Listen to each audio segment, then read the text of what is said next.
नमस्कार दोस्तों। बृहस्पतिवार व्रत कथा कहने या सुनने मात्र से ही हमारी सारी मनोकामनाएं बृहस्पति देव जी पूर्ण करते हैं और हमें बृहस्पति देव जी के साथ विष्णु भगवान की असीम कृपा प्राप्त होती है। तो चलिए बृहस्पतिवार की व्रत कथा आरंभ करते हैं। बृहस्पतिवार व्रत कथा। प्राचीन काल में भारत में एक राजा राज्य करता था। वह बड़ा ही प्रतापी और दानी था। वह नित्य प्रतिदिन मंदिर में दर्शन करने जाता था तथा ब्राह्मण और गुरु की सेवा किया करता था। उसके द्वार से कोई भी निराश होकर नहीं लौटता था। वह प्रत्येक गुरुवार को व्रत एवं पूजन करता था। वह गरीबों की सहायता करता था, परंतु यह सब बातें उसकी रानी को अच्छी नहीं लगती थी। न वह व्रत करती और न किसी को एक पैसा दान में देती थी तथा राजा से भी ऐसा करने को मना किया करती थी। एक समय राजा शिकार खेलने वन को गए हुए थे। घर पर रानी और दासी थी। उसी समय गुरु बृहस्पति देव एक साधु का रूप धारण कर राजा के दरवाजे पर भिक्षा मांगने गए तथा भिक्षा मांगी तो रानी कहने लगी, हे साधु महाराज, मैं इस दान और पुण्य से तंग आ गई हूँ। मेरे से तो घर का कार्य ही समाप्त नहीं होता। इस कार्य के लिए तो मेरे पति देव ही बहुत हैं। आप ऐसी कृपा करें कि यह सब धन नष्ट हो जाए तथा मैं आराम से रह सकूं। साधु बोले, हे देवी, तुम तो बड़े विचित्र हो। संतान और धन से कोई दुखी नहीं होता है, इसको तो सभी चाहते हैं। पापी भी पुत्र और धन की इच्छा करता है। अगर आपके पास धन अधिक है तो भूखे मनुष्यों को भोजन कराओ, प्याऊ लगवाओ, ब्राह्मणों को दान दो, धर्मशाला बनवाओ, कुआं, तालाब, बावड़ी, बाग बगीचों आदि का निर्माण कराओ, निर्धन मनुष्यों की कुंवारी कन्याओं का विवाह करवाओ और अनेकों यज्ञादि धर्म करो। इस प्रकार के कर्मों से आपके कुल का और आपका नाम परलोक में सार्थक हो जाएगा एवं स्वर्ग की प्राप्ति होगी। मगर वह रानी इन सब बातों से खुश न हुई। वह बोली, हे साधु महाराज, मुझे ऐसे धन की भी आवश्यकता नहीं है जिसको मैं और मनुष्यों को दान दूं तथा जिसको रखने उठाने में मेरा सारा समय ही बर्बाद हो जाए। साधु ने कहा, हे देवी, तुम्हारी ऐसी इच्छा है तो ऐसा ही होगा। मैं तुम्हें बताता हूँ, वैसा ही करना। बृहस्पतिवार के दिन घर को गोबर से लिपना, अपने केशों को धोना, केशों को धोते समय स्नान करना, राजा से कहना कि वो हजामत बनवाए, भोजन में मांस मदिरा खाना, कपड़े धोबी के यहाँ धुलने डालना। इस प्रकार 7 बृहस्पतिवार करने से तुम्हारा सब धन नष्ट हो जाएगा। ऐसा कहकर वह साधु महाराज वहां से अंतर्ध्यान हो गए। रानी ने साधु के कहने के अनुसार वैसा ही किया। 3 बृहस्पतिवार ही बीते थे कि उसका समस्त धन नष्ट हो गया और वह भोजन के लिए दोनों समय तरसने लगे, सांसारिक भोगों से दुखी होकर रहने लगे। वह राजा रानी से कहने लगा कि रानी, तुम यहाँ पर रहो, मैं दूसरे देश को जाता हूँ, क्योंकि यहाँ पर मुझे सभी मनुष्य जानते हैं, इसलिए कोई कार्य भी नहीं कर सकता। देश चोरी परदेश भी बराबर है। ऐसा कहकर राजा परदेश चला गया। वहाँ जंगल जाता और लकड़ी काट कर लाता तथा शहर में बेचता। इस तरह जीवन व्यतीत करने लगा। इधर राजा के घर रानी और दासी दुखी होकर रहने लगे। तो किसी दिन भोजन तो किसी दिन जल पीकर ही रह जाती। एक समय रानी और दासी को 7 दिन बिना भोजन के व्यतीत हो गए। तो रानी ने अपनी दासी से कहा, हे दासी, यहाँ पासी के नगर में मेरी बहन रहती है, वो बड़ी धनवान है। तू उसके पास जा और 5 सेर बेझर मांग ला, जिससे कुछ समय के लिए गुजर हो जाएगी। इस प्रकार रानी की आज्ञा मानकर दासी उसकी बहन के पास गई। रानी की बहन उस समय पूजन कर रही थी, क्योंकि उस रोज बृहस्पतिवार था। जब दासी ने रानी की बहन को देखा और उससे बोली, हे रानी, मुझे तुम्हारी बहन ने भेजा है, मेरे लिए 5 सेर बेझर दे दो। इस प्रकार दासी ने अनेक बार कहा, परंतु रानी की बहन ने कुछ उत्तर नहीं दिया, क्योंकि वह उस समय बृहस्पतिवार की व्रत कथा सुन रही थी।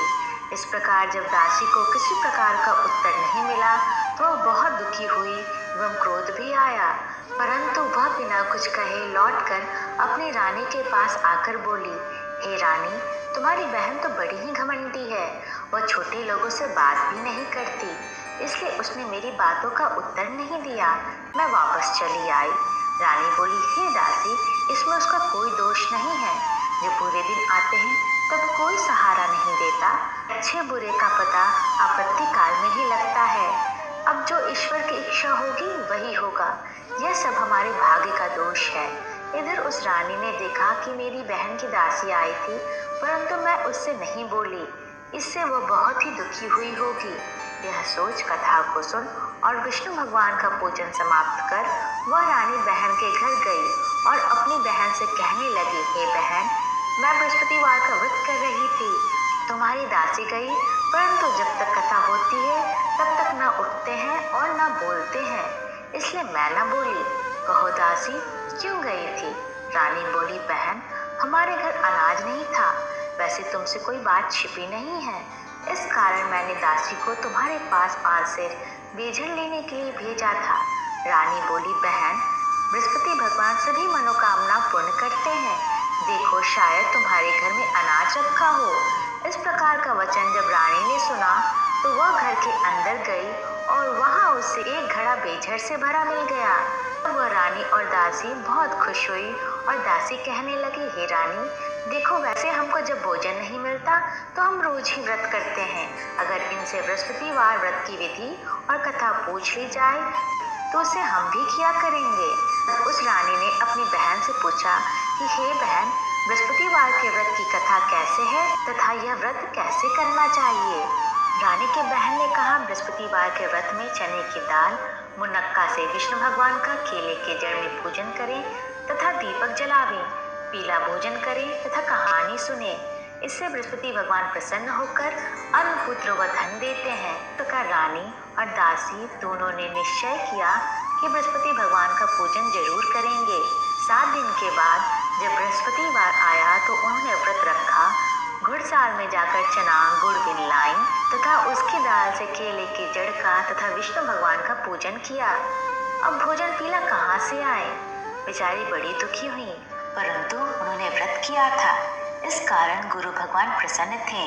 2 थालों में सुंदर पीला भोजन लेकर आए और दासी को देकर बोले, हे दासी, तुम्हारे और रानी के लिए भोजन है, तुम दोनों कर लेना। दासी भोजन पाकर बड़ी प्रसन्न हुई और रानी से बोली, चलो रानी जी, भोजन कर लें। रानी को इस विषय में कुछ पता नहीं था, इसलिए वह दासी से बोली, तू ही भोजन कर, क्योंकि तू हमारी व्यर्थ में ही हंसी उड़ाती है। दासी ने कहा, एक महात्मा हम दोनों को 2 थाली में भोजन दे गया है और इसलिए हम और तुम दोनों ही साथ साथ भोजन करेंगे। इस प्रकार रानी और दासी दोनों ने गुरु भगवान को नमस्कार कर भोजन प्रारंभ किया तथा अब वो प्रत्येक बृहस्पतिवार को गुरु भगवान का व्रत और विष्णु पूजन करने लगी। बृहस्पति भगवान की कृपा से फिर रानी और दासी के पास धन हो गया। रानी फिर उसी प्रकार आलस्य करने लगी। तब दासी बोली, रानी, तुम पहले इस प्रकार आलस्य करती थी, तुम्हें धन रखने में कष्ट होता था, इस कारण सभी धन नष्ट हो गया। अब गुरु भगवान की कृपा से धन मिला है तो फिर तुम्हें आलस्य होता है। बड़ी मुसीबतों के बाद हमने धन पाया है, इसलिए हमें दान पुण्य करना चाहिए। आप भूखे मनुष्य को भोजन कराओ, प्याव लगवाओ, ब्राह्मणों को दान दो, कुआं, तालाब, बावड़ी आदि का निर्माण कराओ, मंदिर पाठशाला बनवा कर दान दो, कुंवारी कन्याओं का विवाह कराओ, धन को शुभ कार्यों में खर्च करो, जिससे तुम्हारे कुल का यश बढ़े तथा तुम्हें स्वर्ग प्राप्त हो। तब रानी ने इसी प्रकार के कर्म करने प्रारंभ किए तो उनका यश फैलने लगा। एक दिन रानी और दासी विचार करने लगी कि न जाने राजा किस प्रकार से होंगे, उनकी कोई भी खबर नहीं है। तब गुरु भगवान से उन्होंने प्रार्थना की। भगवान ने रात्रि में राजा को स्वप्न में कहा, हे राजा, उठ, तेरी रानी तुझको याद कर रही है, अपने देश को जाओ। राजा प्रातः काल उठा और विचार करने लगा कि स्त्री जाति खाने और पहनने की संगिनी होती है, परंतु भगवान की आज्ञा मानकर वह अपने नगर के लिए चलने को तैयार हुआ। इससे पूर्व जब राजा परदेश चला गया तो प्रदेश में दुखी रहने लगा। प्रतिदिन जंगल में से लकड़ी बिनकर लाता और उन्हें शहर में बेचकर अपने दुखी जीवन को बड़ी कठिनता से व्यतीत करता था। एक दिन राजा दुखी होकर अपनी पुरानी बातों को याद करके रोने लगा। तब उस जंगल में से बृहस्पति देव एक साधु का रूप धारण कर आ गए और राजा के पास आकर बोले, ये लकड़हारे, तुम इस सुनसान जंगल में किस चिंता में बैठे हो, मुझको बतलाओ। यह सुन राजा के नेत्रों में जल भर आया और साधु की वंदना कर बोला, हे प्रभु, आप सब कुछ जानने वाले हो। इतना कहकर साधु को अपनी संपूर्ण कहानी बतला दी। साधु रूपी भगवान बोले, हे राजा, तुम्हारी स्त्री ने बृहस्पति देव का अपमान किया था, जिस कारण तुम्हारी यह दशा हुई। अब तुम किसी प्रकार की चिंता मत करो, भगवान तुम्हें पहले से अधिक धनवान करेगा। देखो, तुम्हारी स्त्री ने भी गुरुवार का व्रत प्रारंभ कर दिया है और तुम मेरा कहा मानकर बृहस्पतिवार को व्रत करके चने की दाल, गुड़ जल के लोटे में डालकर केले का पूजन करो और फिर कथा सुनो। भगवान तुम्हारी सब मनोकामनाओं को पूर्ण करेगा। साधु को प्रसन्न देखकर राजा बोला, हे प्रभु, मुझे लकड़ी बेचकर इतना पैसा नहीं मिलता जिससे भोजन करने के उपरांत कुछ बचा सकूं। मैंने रात्रि में अपनी रानी को व्याकुल देखा है। मेरे पास कुछ भी नहीं जिससे उसकी खबर तो मंगा सकूं, और फिर मैं कौन सी कहानी कहूं, यह मुझको मालूम नहीं है। साधु ने कहा, हे राजन, तुम किसी बात की चिंता मत करो। बृहस्पतिवार के दिन तुम रोजाना की तरह लकड़ियां लेकर शहर को जाओ। तुमको रोज से दुगना धन प्राप्त होगा, जिससे तुम भली भांति भोजन कर लोगे तथा बृहस्पति देव की पूजा का सामान भी आ जाएगा। और बृहस्पतिवार की कहानी कहना जो निम्न प्रकार से है। बृहस्पति देव की कहानी। प्राचीन काल में एक ब्राह्मण था। वह बहुत निर्धन था। उसकी कोई भी संतान नहीं थी। उसकी स्त्री बहुत मलिनता के साथ रहती थी। वह स्नान न करती, न किसी देवता का पूजन करती। प्रातः काल उठते ही सर्वप्रथम भोजन करती, बाद में कोई अन्य कार्य करती थी। इससे ब्राह्मण देवता बहुत दुखी थे। बेचारे बहुत कुछ कहते थे, किंतु उसका कोई परिणाम न निकला। भगवान की कृपा से ब्राह्मण की स्त्री को कन्या रूपी रत्न पैदा हुई। वह कन्या अपने पिता के घर में बड़ी होने लगी। वह बालिका प्रातः स्नान करके विष्णु भगवान का जप करती थी तथा बृहस्पतिवार को व्रत भी करती। पूजा पाठ को समाप्त करके स्कूल जाती तो अपनी मुट्ठी में जौ भर के ले जाती और उसको पाठशाला के मार्ग में डालती जाती। तब ये जौ स्वर्ण हो जाते। लौटते समय उसको बीनकर घर ले आती थी। एक दिन वह बालिका सूप में उन सोने के जौं को फटक कर साफ कर रही थी। उसके पिता ने देख लिया और कहा, बेटी, सोने के जौं को फटकने के लिए सोने का सूप होना चाहिए। दूसरे दिन गुरुवार था। इस कन्या ने उस दिन व्रत रखा और बृहस्पति देव से प्रार्थना करके कहा, हे प्रभु, मैंने आपकी पूजा सच्चे मन से की हो तो मेरे लिए सोने का सूप दे दो। बृहस्पति देव ने उसकी प्रार्थना स्वीकार कर ली। रोजाना की तरह वह कन्या जौ फैलाती हुई जाने लगी। जब लौटकर जौ बिन रही थी तो बृहस्पति देव की कृपा से सोने का सूप मिला। उसे वह घर ले आई और उससे जौ साफ करने लगी, परंतु उसकी माँ का वही ढंग रहा। एक दिन की बात है कि वह कन्या सोने के सूप में जौ साफ कर रही थी। उस समय उस शहर के राजा का पुत्र वहां से होकर निकला। इस कन्या के रूप और कार्य को देखकर मोहित हो गया तथा अपने घर आकर भोजन तथा जल त्याग कर उदास हो लेट गया। राजा को जब इस बात का पता लगा तो अपने मंत्रियों के साथ उसके पास गए और बोले, हे बेटा, तुम्हें किसी बात का कष्ट है? किसी ने अपमान किया अथवा कोई और कारण हो तो कहो, मैं वही कार्य करूँगा जिससे तुम्हें प्रसन्नता हो। अपने पिता की राजकुमार ने बातें सुनी तो वह बोला, मुझे आपकी कृपा से किसी बात का दुख नहीं है। किसी ने मेरा अपमान नहीं किया, परंतु मैं उस लड़की के साथ विवाह करना चाहता हूँ जो सोने के सूप में जौ साफ कर रही थी। यह सुन राजा आश्चर्य में पड़ा और बोला, हे बेटा, इस तरह की कन्या का पता तुम ही लगाओ, मैं उसके साथ तेरा विवाह अवश्य करवा दूंगा। राजकुमार ने उस लड़की के घर का पता बतलाया। तब मंत्री उस लड़की के घर गए और ब्राह्मण देवता को सभी हाल बतलाया। ब्राह्मण देवता राजकुमार के साथ अपनी कन्या का विवाह करने के लिए तैयार हो गए तथा विधि विधान के अनुसार ब्राह्मण की कन्या का विवाह राजकुमार के साथ हो गया। कन्या के घर से जाते ही पहले की भांति उस ब्राह्मण देवता के घर में गरीबी का निवास हो गया।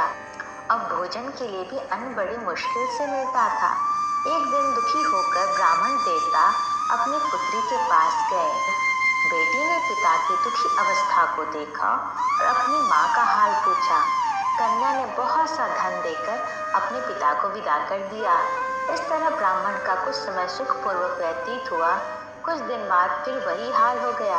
ब्राह्मण फिर अपनी कन्या के यहाँ गया और सभी हाल कहा तो लड़की बोली, हे पिताजी, आप माताजी को यहाँ लिवा लाओ, मैं उन्हें विधि बता दूंगी जिससे गरीबी दूर हो जाए।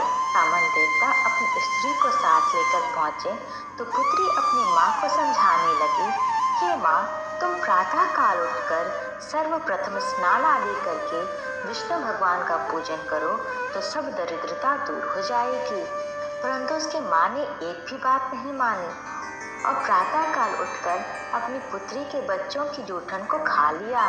यह देखकर उसकी पुत्री को भी बहुत गुस्सा आया। रात को कोठरी से सभी सामान निकालकर उसने अपनी माँ को बंद कर दिया।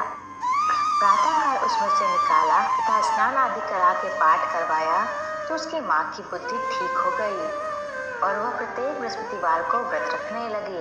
इस व्रत के प्रभाव से माँ भी बहुत ही धनवान और पुत्रवती हो गई और वह बृहस्पति जी के प्रभाव से स्वर्ग को प्राप्त हुई तथा वह ब्राह्मण भी सुख भोग कर स्वर्ग को प्राप्त हुए। इस तरह कहानी कहकर साधु देवता वहां से लोप हो गए। धीरे धीरे समय व्यतीत होने पर फिर वही बृहस्पतिवार का दिन आया। राजा जंगल से लकड़ी काटकर किसी शहर में बेचने गया। उसे उस दिन हर दिन से अधिक पैसा मिला। राजा ने चना गुड़ आदि लाकर बृहस्पतिवार का व्रत किया। उस दिन से उसके सभी दुख दूर हो गए। परंतु जब दोबारा बृहस्पतिवार का दिन आया तो वह बृहस्पतिवार का व्रत करना भूल गया। इस कारण बृहस्पति भगवान नाराज हो गए। उस दिन उस नगर के राजा ने विशाल यज्ञ का आयोजन किया तथा शहर में यह घोषणा करा दी कि कोई भी मनुष्य अपने घर न भोजन बनावे न आग जलाए। समस्त नागरिक मेरे यहाँ भोजन करने आए। इस आज्ञा को जो न मानेगा उसके लिए फांसी की सजा दी जाएगी। इस तरह की घोषणा संपूर्ण नगर में करवा दी गई।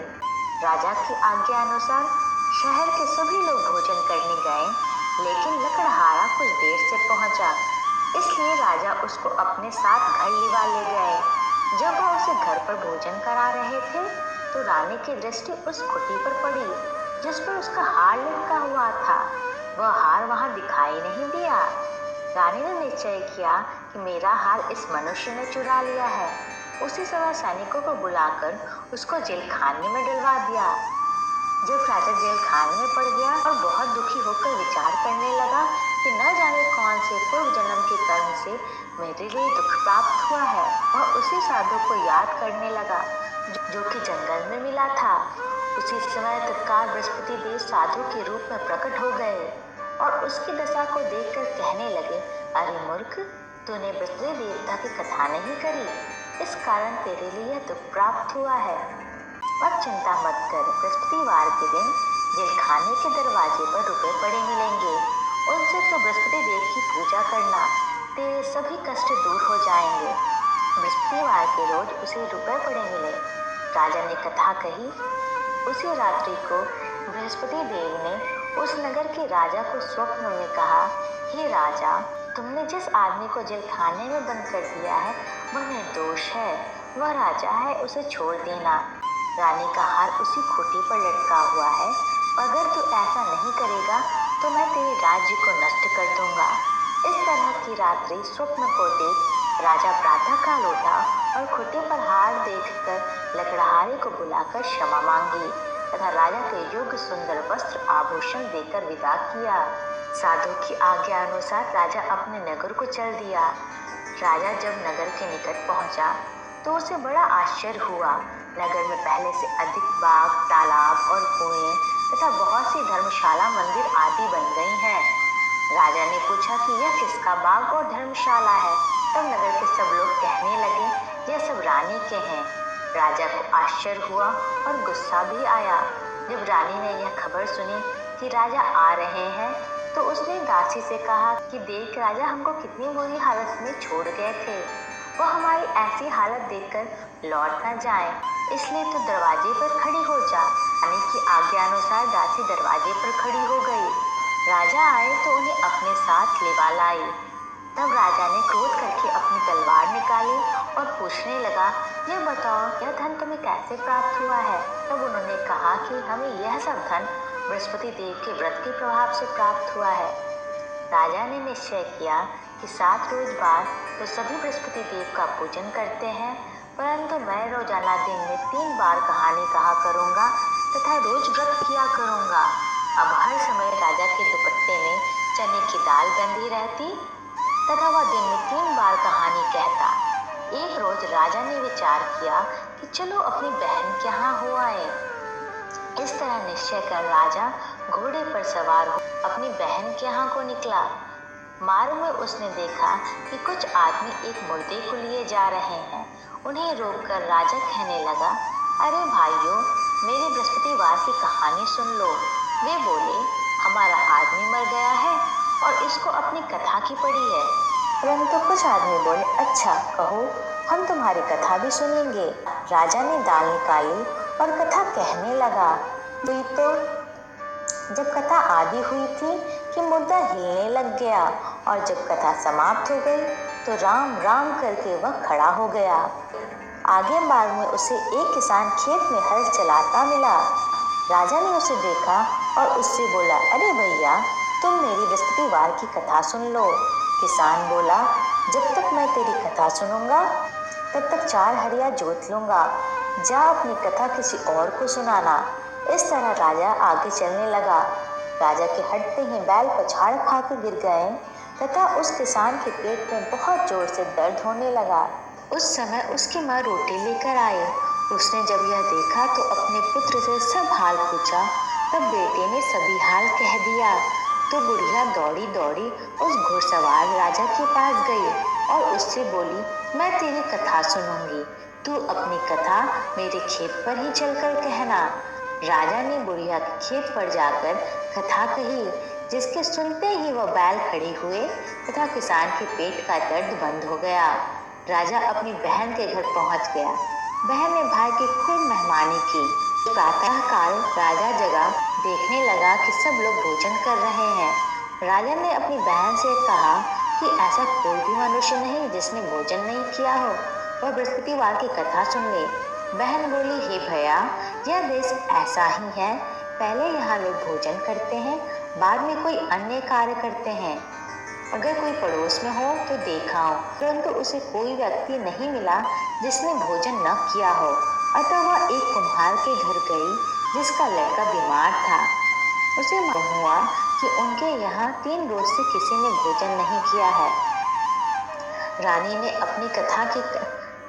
अपने भाई की कथा सुनने के लिए कुम्हार से कहा। वह तैयार हो गया। राजा ने उसके यहाँ जाकर बृहस्पतिवार की कथा कही, जिसको सुनकर उसका लड़का ठीक हो गया। अब तो राजा की प्रशंसा होने लगी।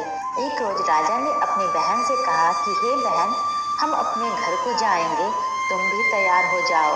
राजा की बहन ने अपनी सास से पूछा तो सास बोली, हाँ चली जा, परंतु अपने लड़कों को मत ले जाना, क्योंकि तेरी भाई की कोई औलाद नहीं होती है।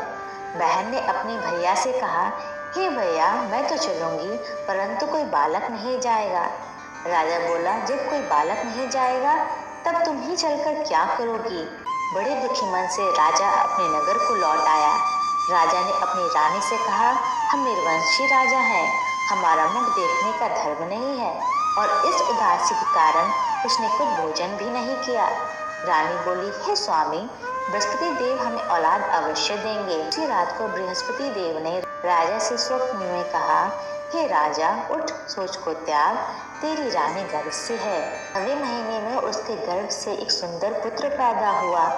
तब राजा बोला, हे रानी, स्त्री बिना भोजन के रह सकती है, बात कहे बिना नहीं रह सकती।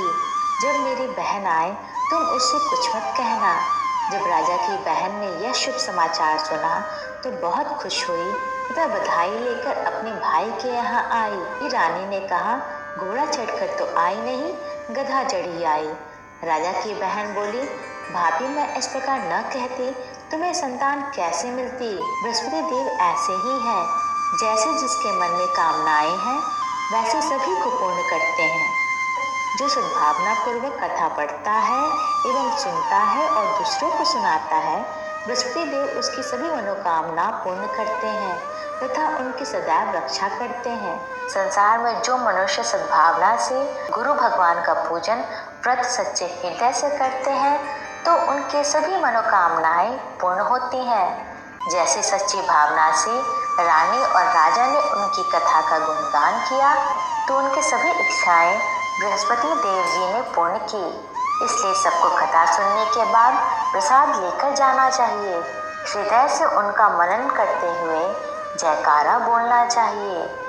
बोलो बृहस्पति देव की जय, विष्णु भगवान की जय। ओम जय बृहस्पति देवा, स्वामी जय बृहस्पति देवा। छिन छिन भोग लगाओ, छिन छिन भोग लगाओ, कदली फल मेवा। ओम जय बृहस्पति देवा। तुम पूर्ण परमात्मा, तुम अंतर्यामी, स्वामी तुम अंतर्यामी। जगत पिता जगदीश्वर, जगत पिता जगदीश्वर, तुम सबके स्वामी। ओम जय बृहस्पति देवा। चरणामृत निज निर्मल, सब पातक हरता, स्वामी सब पातक हरता। सकल मनोरथ दायक, सकल मनोरथ दायक, कृपा करो भरता। ओम जय बृहस्पति देवा। तन मन धन अर्पण कर जो जन शरण पड़े, स्वामी जो जन शरण पड़े। प्रभु प्रकट तब होकर, प्रभु प्रकट तब होकर, आकर द्वार खड़े। ओम जय बृहस्पति देवा। दीन दयाल दयानिधि, भक्तन हितकारी, स्वामी भक्तन हितकारी। पाप दोष सब हरता, पाप दोष सब हरता, भव बंधन हारी। ओम जय बृहस्पति देवा। सकल मनोरथ दायक, सब संशय तारो, स्वामी सब संशय तारो। विषय विकार मिटाओ, विषय विकार मिटाओ, संतन सुखकारी। ओम जय बृहस्पति देवा। जो कोई आरती तेरी प्रेम सहित गावे, स्वामी भक्ति सहित गावे। ज्येष्ठानंद आनंद कर, ज्येष्ठानंद आनंद कर, सो निश्चय पावे। ओम जय बृहस्पति देवा। ओम जय बृहस्पति देवा। स्वामी जय बृहस्पति देवा। छिन छिन भोग लगाऊं, छिन छिन भोग लगाऊं, कदली फल मेवा। ओम जय बृहस्पति देवा।